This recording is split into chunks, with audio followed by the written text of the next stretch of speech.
Assalamualaikum warahmatullahi wabarakatuh. Saya Albert Juni Sastra, mahasiswa PPG Daljab 2020 LPTK Universitas PGRI Palembang akan mengadakan uji kinerja atau UKIN yang akan saya lakukan pada hari ini tanggal 17 November 2020. Terima kasih. Assalamualaikum warahmatullahi wabarakatuh.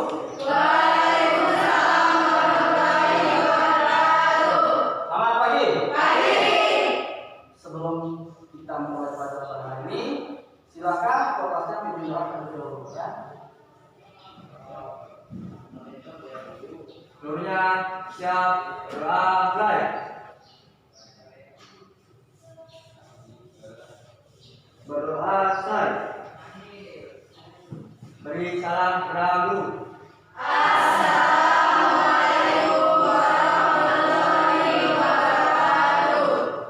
Waalaikumsalam warahmatullahi wabarakatuh.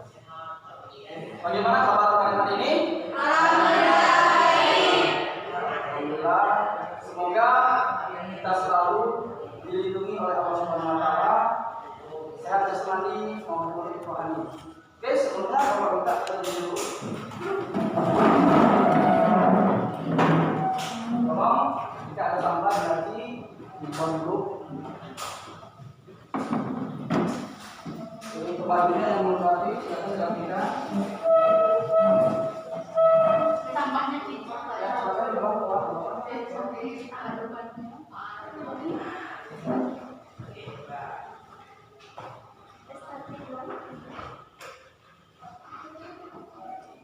Baik, silakan duduk. Oke, sebelum kita mulai materi hari ini, Bapak mengingatkan tetap patuhi protokol kesehatan, selalu gunakan masker, hindari kerumunan, dan jaga jarak yang aman. Jangan lupa cuci tangan sesering mungkin. Oke, bisa ya? Bisa. Sebelum kita mulai, slogan SMK kita, masih ingat semua? Masih. Bapak awali SMK, ada yang jawab bisa, SMK ada yang jawab hebat. Paham? SMK Bisa. SMK Hebat. dengan kita bisa, kita akan menjadi orang yang hebat. Oke, hari ini ada yang tidak masuk? Masuk semua. Ada semua ya? Ya. Oke, alhamdulillah. Semoga kita selalu lengkap seperti ini ya. Pada pertemuan lalu kita telah membahas materi tentang teks hikayat. Ada masih ingat apa itu hikayat? Ya. Hikayat secara umum merupakan salah satu bentuk prosa. Prosa merupakan suatu jenis tulisan yang dibedakan dengan puisi karena variasi ritme yang dipunyai itu lebih besar dan pada bahasanya yang lebih sesuai dengan arti leksialnya. Oke, ulang dulu.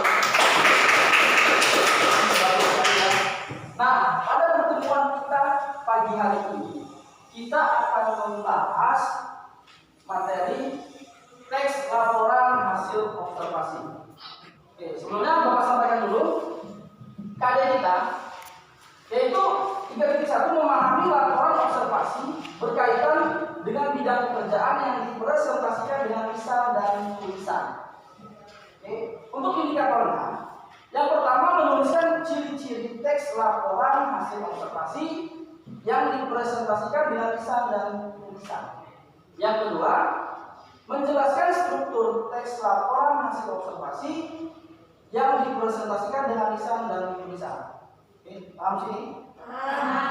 Bapak lanjutkan.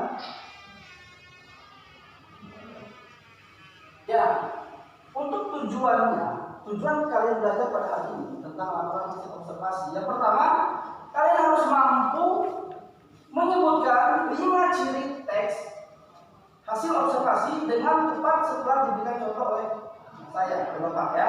Yang kedua, kalian harus mampu menyebutkan ciri-ciri teks laporan hasil observasi dan menjelaskan struktur teks laporan hasil observasi. Ada 2 ini yang teman kita ya. Oke, paham di sini? Ya, sebelum Bapak lakukan, abarkan yang sudah tahu apa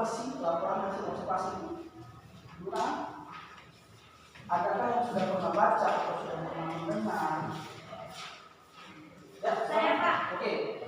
Teks laporan hasil observasi adalah suatu teks yang berfungsi untuk menjelaskan informasi tentang suatu objek yang telah diamati. Ya, betul sekali. Ya. Oke, Bapak sampaikan. Ya, teks laporan hasil observasi adalah teks yang berisi penjelasan mengenai suatu informasi. Ya, informasi tersebut disusun secara sistematik dan objektif berdasarkan kenyataan dan fakta yang ada. Sampai di sini paham? Oke, Bapak lanjutkan. Oke, ciri-ciri teks laporan hasil observasi. Ada yang bisa? Ada yang sudah tahu? Silakan buka. Ya. Harus mengandung fakta. Oke, yang pertama harus mengandung fakta. Ada lagi? Ya, Pak. Oke. Objek yang dibahas bersifat umum. Bersifat umum. Ada lagi? Baru dua? Ya. Ada yang sudah tahu? Oke, sekarang. Merinci objek dari sudut ilmu pengetahuan. Oke. Ada lagi? Ya. Ada 5 ciri-ciri teks laporan hasil observasi. Yang pertama harus mengandung fakta.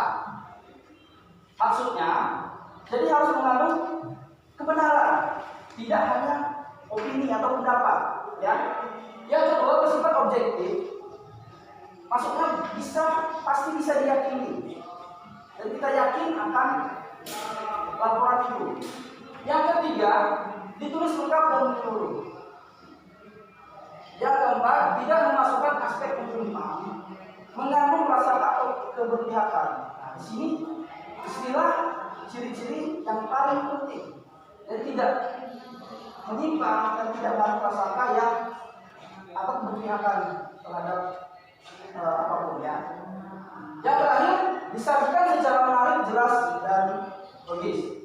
Dari pengertian ciri-ciri sudah paham? Sudah paham kan? Sudah. Oke, alhamdulillah ya. Bapak lanjutkan lagi.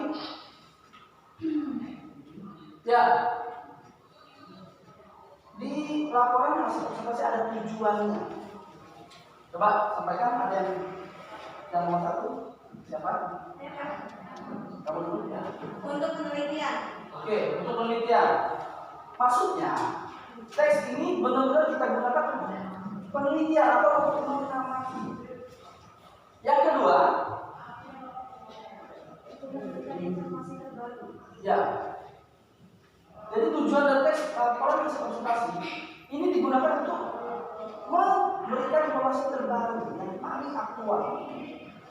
Yang ketiga, untuk mengatasi suatu persoalan. nah, jadi dalam teks laporan hasil observasi ya, di sini juga tujuannya untuk mengatasi suatu persoalan yang ada pada hasil pengamatan. Selanjutnya, siapa lagi? Ya, tempat. Untuk menemukan teknik atau cara terbaru. Ya, dengan kita melakukan laporan atau mengamati, kita akan tahu teknik atau cara terbaru saat kita melakukan pengamatan atau observasi. Lanjut lagi. Ya. Untuk melakukan pengamatan dan atau efektif. Ya. Selain itu yang kedua ini tujuannya kita bisa melakukan pengawasan dan perbaikan atas laporan atau hasil observasi yang telah kita lakukan. Selanjutnya, yang terakhir. Untuk mengetahui perkembangan suatu permasalahan. Ya, yang terakhir kita bisa mengetahui perkembangan suatu permasalahan. Sampai sini paham? Terima kasih.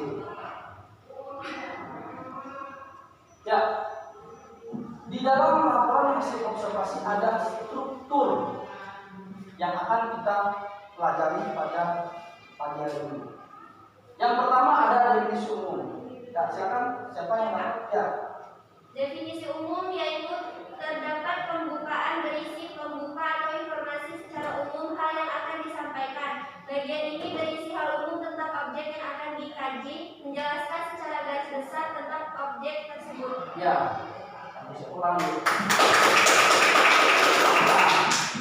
Pada bagian definisi umum sebuah laporan observasi, di situ menjelaskan bagian-bagian umum, jenisnya atau nama latinnya atau bentuknya, jumlah batangnya atau warnanya. Situlah kita kenal dengan definisi umum. Yang kedua, definisi bagian, Yaitu terdapat isi, rincian, pembalasan, dan penjelasan secara lebih detail. Oke, nah disinilah bagian teks laporan observasi ada definisi bagian.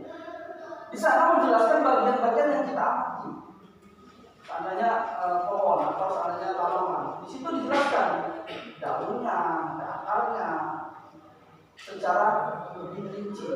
Yang terakhir, Definisi manfaat yaitu berisi fungsi atau manfaat setiap objek yang diamati dalam kehidupan. ya betul sekali.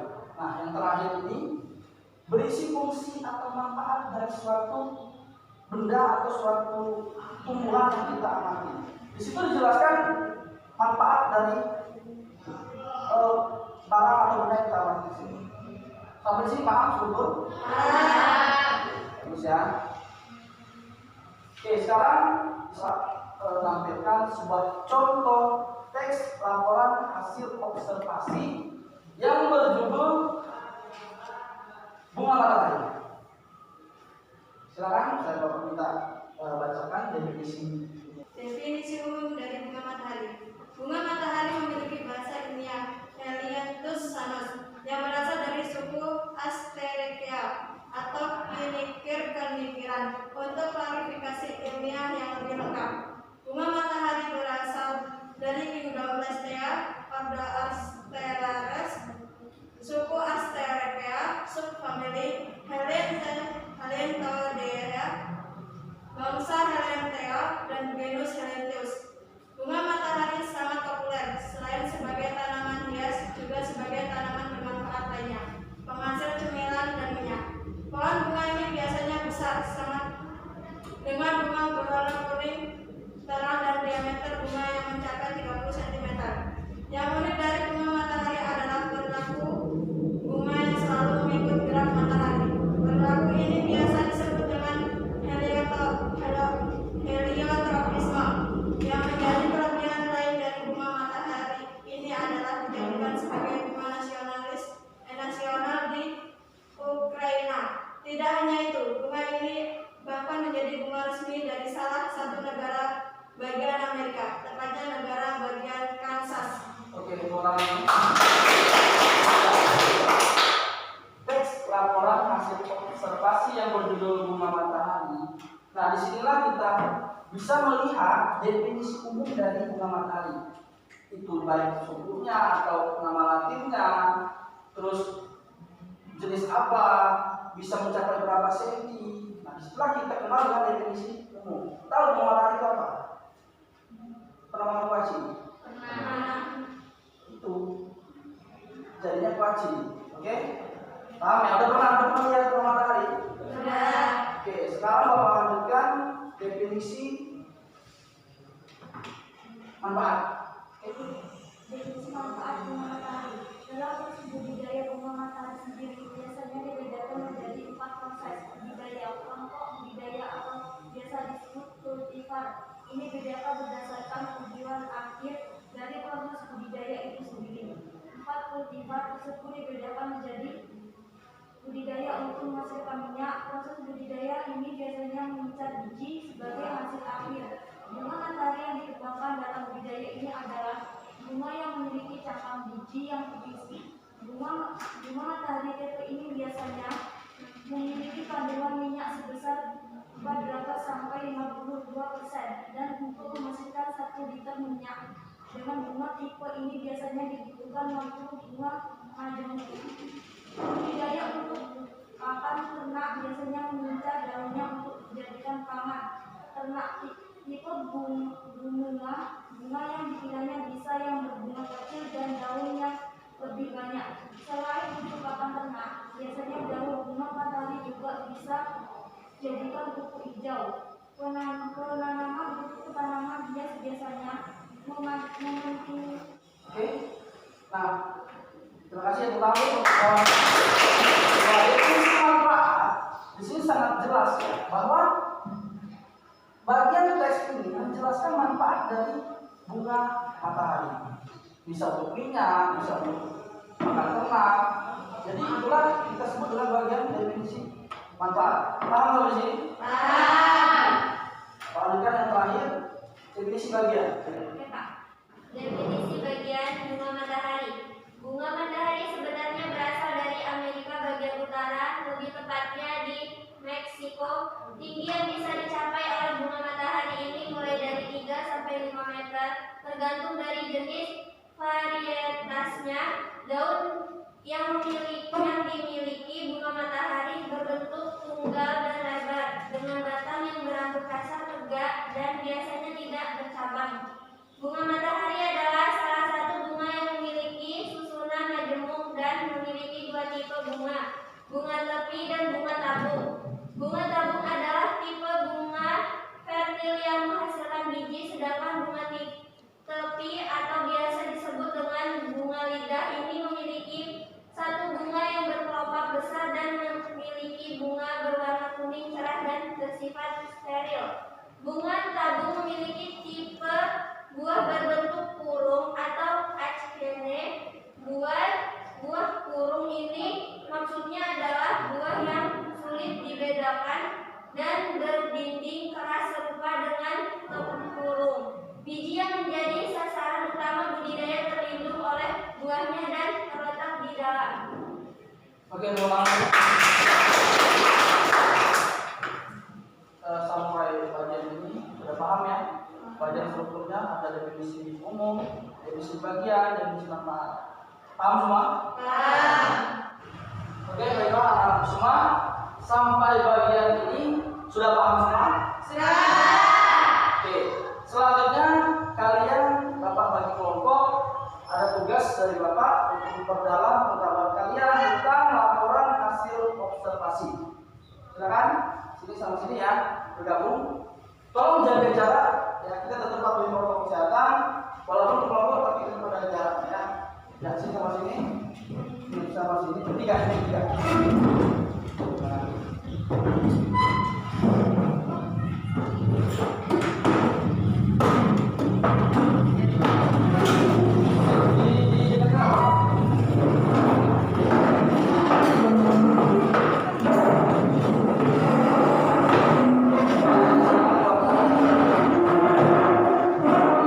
Silakan diskusikan ya.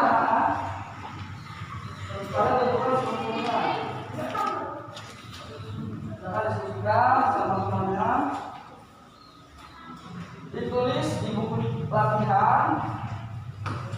Nanti kalian sampaikan dari sini boleh, dari depan boleh, tentang analisis kalian atau hasil identifikasi kalian tentang laporan hasil observasi yang berjudul pohon kelapa. Bapak berikan waktu 30 menit. Cukup ya? 30 menit? Ya, silakan dikerjakan.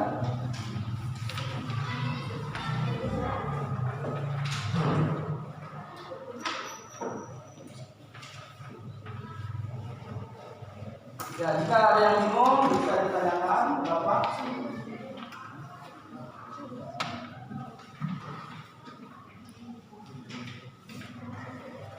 Jangan lupa ditulis nama kelompoknya ya.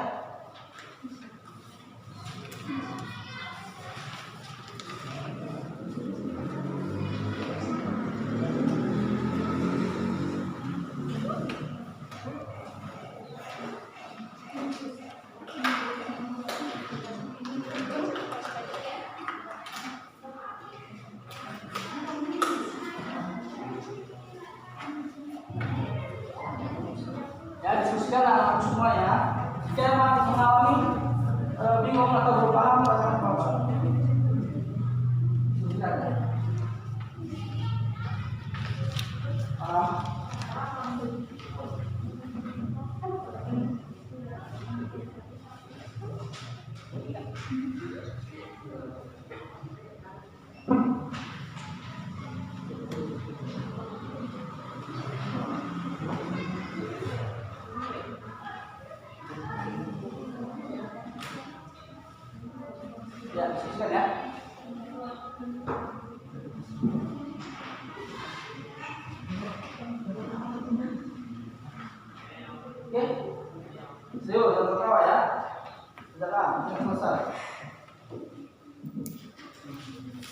Ketika ada musuhan apa ini?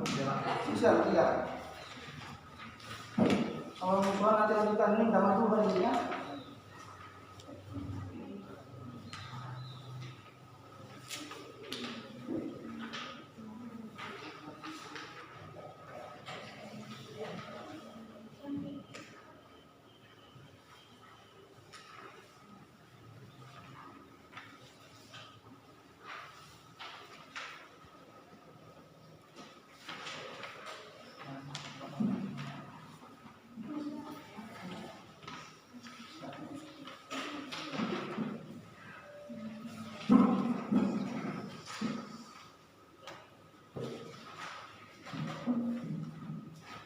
Ada yang bingung nggak?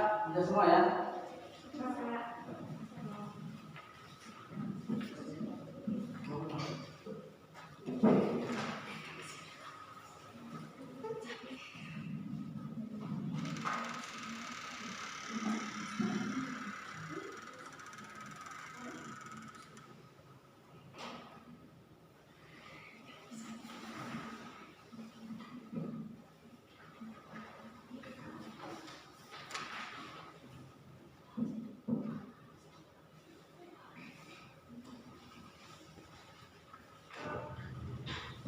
Oke, ada yang masih bingung tentang tugas itu? Oke, ya. Yang mana Kak?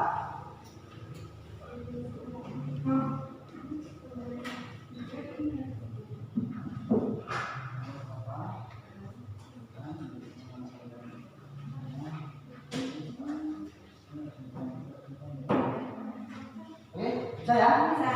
Oke, bagus. Ada lagi yang masih bingung? Pak. Ya, yang mana? Ya, yang mana? Apa jangan istilahnya? Oke, ya, apa? Yang mana coba? Ini mau kamu? Ini Pak. Nah, kan ini apa? Udah selesai. Udah Pak. Belum Pak. Nah, ya, ini dulu ya. Ini Pak. Yang mana? Udah. Oke. Yang ini trio. Oke. Yang lain? Bisa? Ada pertanyaan? Ya, waktunya 5 menit lagi. Ya. Setelah ini kalian sampaikan perwakilan dari kelompoknya menyampaikan definisi umum pohon kelapa. Sampaikan. Gitu ya.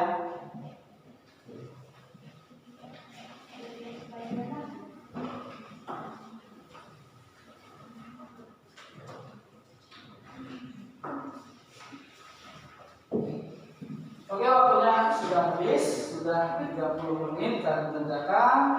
Selanjutnya Bapak minta salah satu perwakilan dari kelompok kalian menyampaikan hasil analisis atau identifikasi kalian tentang teks laporan hasil observasi yang berjudul pohon kelapa. Oke, kita mulai dari kelompok. Biasanya nomor 1 biasanya. Ya, silakan. Berdiri salah satu siapa yang menyampaikan? Oke, saya Bapak minta sampaikan definisi yang awal, definisi umum. Definisi pohon kelapa Cocos nucifera atau disebut juga pohon mujur merupakan tumbuhan palem yang berbatang tinggi. Tingginya bisa mencapai 3 meter. Buahnya tertutup sabut dan tempurung keras. Dalamnya terdapat daging yang mengandung santan dan air. Kelapa adalah sebutan dari nama buah yang dihasilkan tumbuhan ini.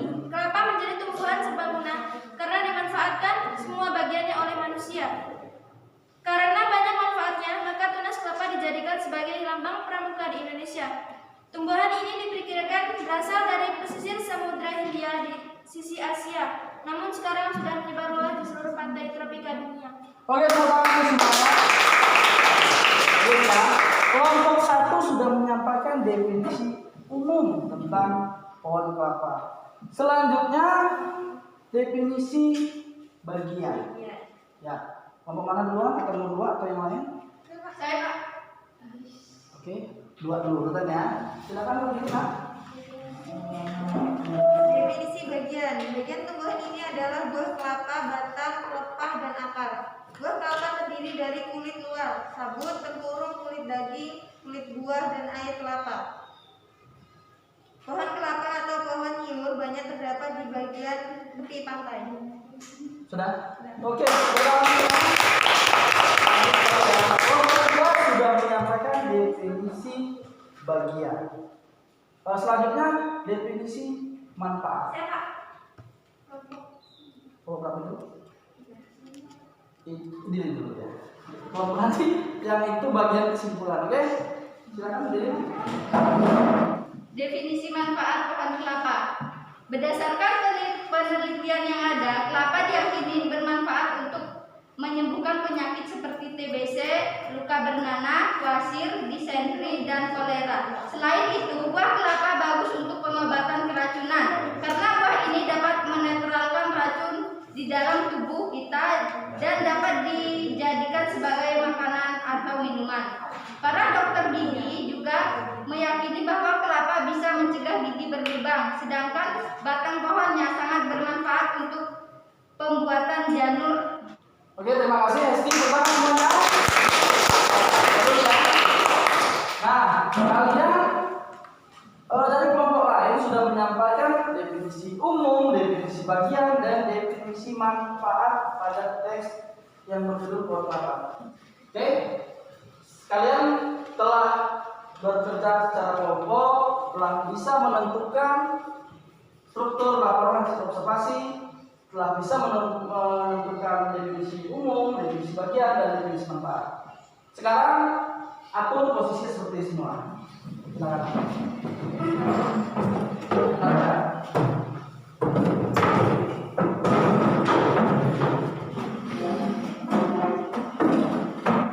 Sekarang semua untuk memperdalam pengetahuan kalian tentang pembelajaran kita pada pagi hari ini, Bapak berikan tugas dikerjakan secara mandiri di rumah, yaitu teks laporan hasil observasi yang berjudul tentang keindahan alam.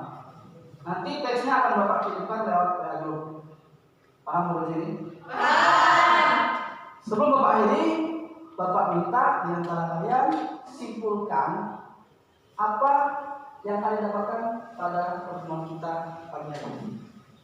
Bapak minta 2 orang saja. Yang pertama silakan. Setelah mempelajari materi laporan hasil observasi, kami dapat mengetahui pengertian, ciri-ciri, fungsi dari laporan hasil observasi. Oke. Selanjutnya saya minta satu lagi yang bisa menyimpulkan kegiatan kita pada hari ini. Saya Pak. Ya, oke, jadi silakan.